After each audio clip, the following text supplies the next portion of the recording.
Between 1940 and 1945, no other Allied nation produced fighter pilots quite like the British.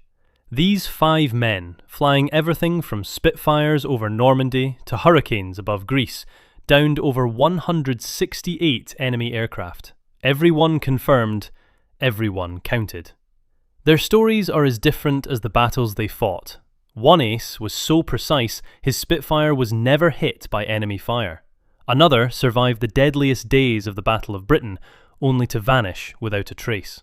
This isn't legend or propaganda, it's the official record. Britain's 5 most lethal fighter pilots, ranked by the enemies they left burning in the sky. Between the roar of Merlin engines and the crackle of radio static, squadron leader Robert Stanford Tuck led his men into the heart of the Battle of Britain. It's September 1940, and Tuck, already a name whispered with respect across RAF airfields, scrambles from Coltishall, his Hurricane climbing into a sky thick with enemy bombers and fighters.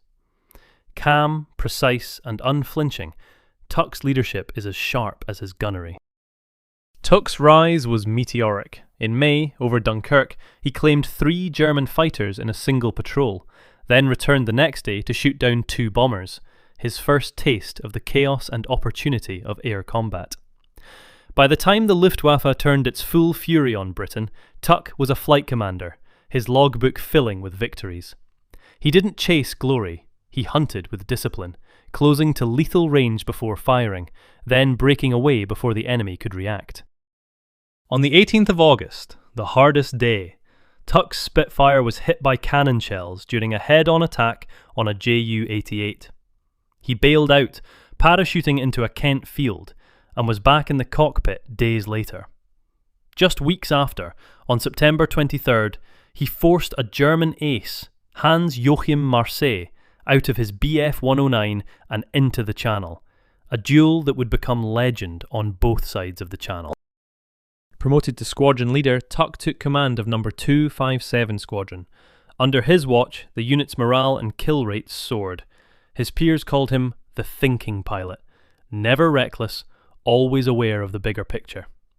In 1941, he led offensive sweeps over France, facing the best of the Luftwaffe. He survived being shot down over the Channel, rescued by a coal barge, and returned to fight again. His tally climbed. 27 enemy aircraft destroyed, 2 shared, 6 probables, and 6 damaged. In January 1942, his luck finally ran out. Hit by ground fire during a low-level sweep, Tuck crash-landed in France and was captured. Even as a prisoner, he became a leader, organising escape attempts and earning the respect of friend and foe alike. Tuck's legacy isn't just in his score. It's in the way he balanced aggression with survival, command with camaraderie. He was the rare ace who could kill and lead, and he remained dangerous until the very end. But if Tuck was the master of measured risk, the next pilot was something else entirely. A force of nature who burned through the Battle of Britain with a speed and ferocity no one could match, only to disappear without a trace. Eric Stanley Locke was barely 21 when he became the most feared British pilot in the skies over southern England. Known to his squadron as Sawn-Off Lockie for his short stature, Locke's legend was anything but small. He joined the RAF in 1939, trained as a fighter pilot, and by the summer of 1940 he was flying Spitfires with No. 41 Squadron, just in time for the Battle of Britain's deadliest days. Locke's rise was nothing short of explosive. On August 15, 1940, during a massive Luftwaffe raid over northern England, Locke scored his first 2 victories, downing a Bf 110 and a Ju-88 in a single sortie. Within a week, he had destroyed 8 more enemy aircraft. He attacked with a ferocity that stunned even his peers, diving straight into bomber formations, firing at point-blank range, then rolling away as enemy gunners scrambled to react. His aggression was always disciplined. Locke never wasted ammunition, never lingered in the kill zone longer than necessary. September brought even greater danger. On September 5th, Locke shot down 2 Heinkel HE-100s and 11s and 2 BF-100s and 9s in a single day, surviving a leg wound and a running dogfight with German fighters. He returned to base, patched up, and was back in the air the next morning. By the end of the month, he had claimed 15 victories in just 19 days, a pace unmatched by any other RAF pilot during the battle. Locke's luck was tested again and again. On November 17th, his Spitfire was riddled with cannon shells during a clash with 70 BF-09s. He crash-landed, badly wounded, and spent months in hospital, enduring 15 operations to remove shrapnel from his legs and arm. But even that couldn't keep him grounded. By June 1941, Locke was back in the cockpit, promoted to flight lieutenant and leading his own flight. His final months were a blur of offensive sweeps over France. On June 6, 1941, he downed another BF-109. On August 3rd, during a low-level attack on German troops near Calais, Locke's Spitfire vanished. No wreckage was ever found. The RAF's highest-scoring pilot of the Battle of Britain had disappeared without a trace. Locke's legacy is raw, immediate, and tragic.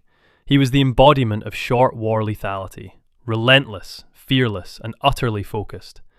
In just over a year, he destroyed 26 enemy aircraft, survived wounds that would have ended most careers, and became a symbol of the RAF's most desperate fight. But if Locke was the storm that broke the Luftwaffe's momentum over Britain, the next ace would become a solitary predator, hunting over Malta, rewriting the rules of aerial combat, and earning a name that Axis pilots would never forget. The Siege of Malta was a crucible, and George Burling was its sharpest blade. When he arrived on the island in June 1942, the RAF was outnumbered, outgunned, and nearly out of hope. But Burling, nicknamed the Falcon of Malta, brought something the Axis had never seen: a pure, instinctive killer, obsessed with the science of shooting. Burling's path to Malta was anything but conventional. Born in Canada, he'd spent his teenage years practicing marksmanship, visualizing bullet trajectories, and teaching himself to lead moving targets. By the time he joined No. 249 Squadron, his gunnery was legendary. He saw enemy aircraft before anyone else, closed to within 100 yards, and fired only when he knew he couldn't miss. Ground crews marvelled at how little ammunition he used per kill. Malta's skies were chaos, dust, heat, and the constant threat of overwhelming attack. On 27th July 1942, Burling's legend was sealed. That day, he shot down 4 enemy fighters in a series of running dogfights, including the Italian ace Furio Nicolot Doglio and 2 BF-109s from JG-53. His Spitfire came back riddled with holes, but Burling himself was untouched. Again and again, he fought alone, diving into enemy formations, scoring a kill, and vanishing before the escorts could react. His methods were controversial.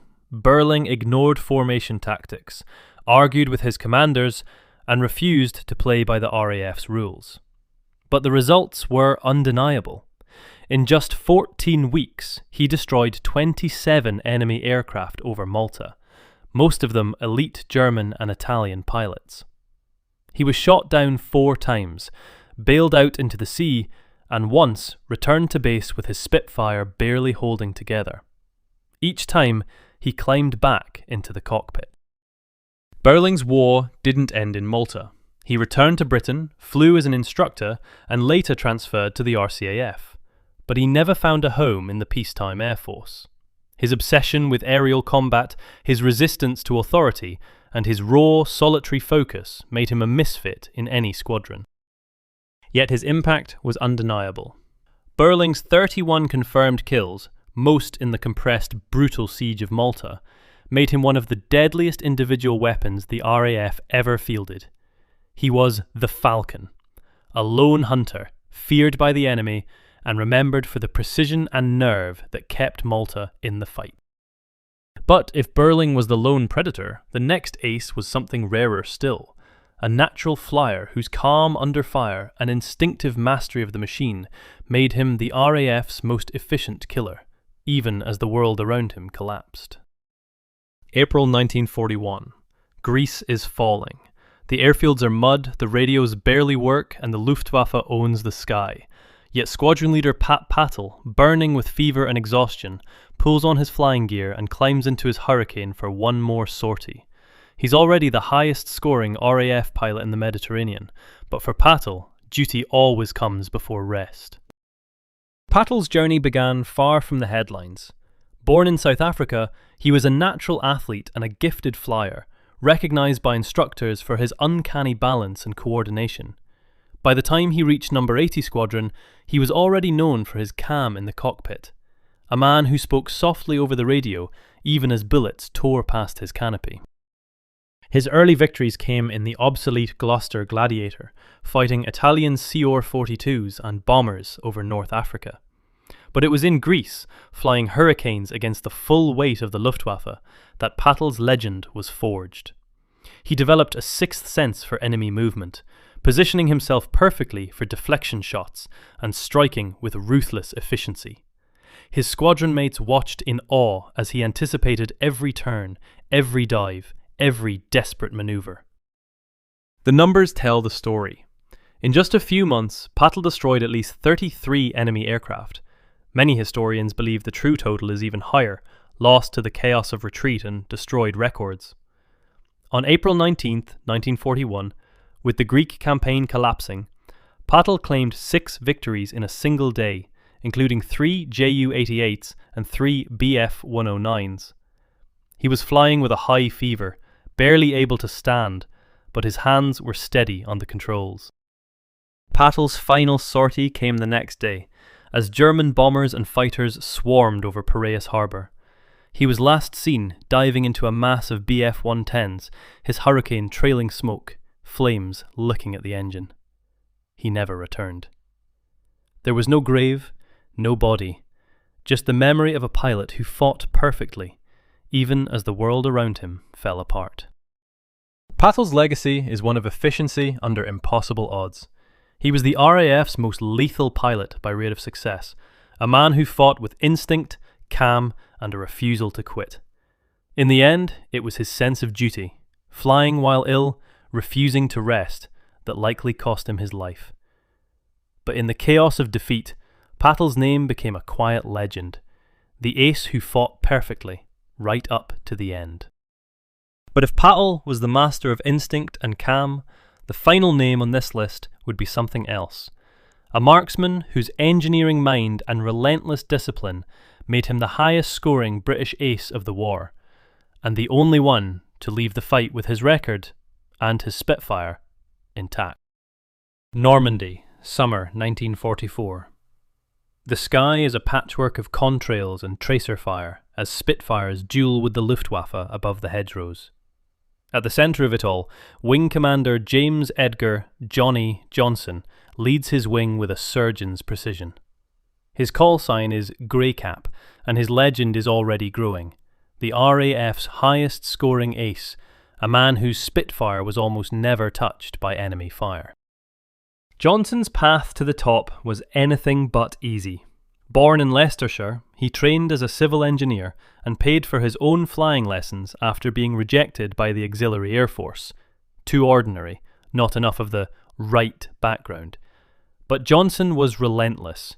He broke through the class barriers, joined the RAF, and brought with him a marksman's eye, honed by years of shooting rabbits in the English countryside. That early training, 2 rabbits with every 3 shots, became the foundation of his deadliest skill, deflection shooting. His combat career began in earnest after a long recovery from a rugby injury. By 1941, Johnson was flying Spitfires over occupied France, learning from legends like Douglas Bader. He was methodical, disciplined, and almost unnervingly calm under fire. Johnson waited for the perfect shot, closed to within 100 yards, and fired only when he knew he couldn't miss. His wingmen watched as enemy fighters, Bf-109s and FW-190s, fell in flames, often before they even knew he was there. Johnson's achievements are a record of consistency and nerve. He scored his first victory in June 1941, and by the end of the war, he had destroyed 34 enemy aircraft, every one a fighter, every one confirmed. He led his wing through the Dieppe raid, the Normandy landings, and the push into Germany, adapting tactics, mentoring new pilots, and never losing his edge.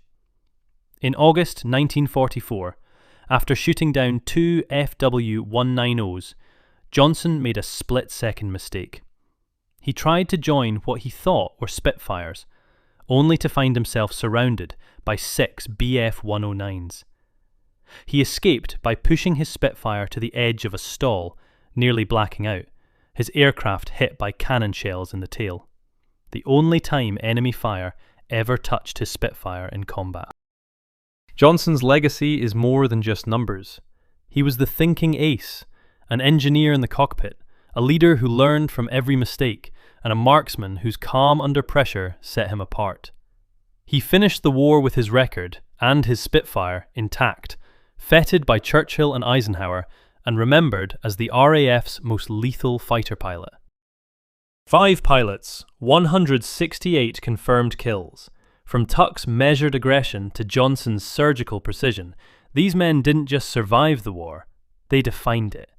Would you rank them differently? Who else belongs on this list? Let us know in the comments and subscribe for more true stories that rewrite history.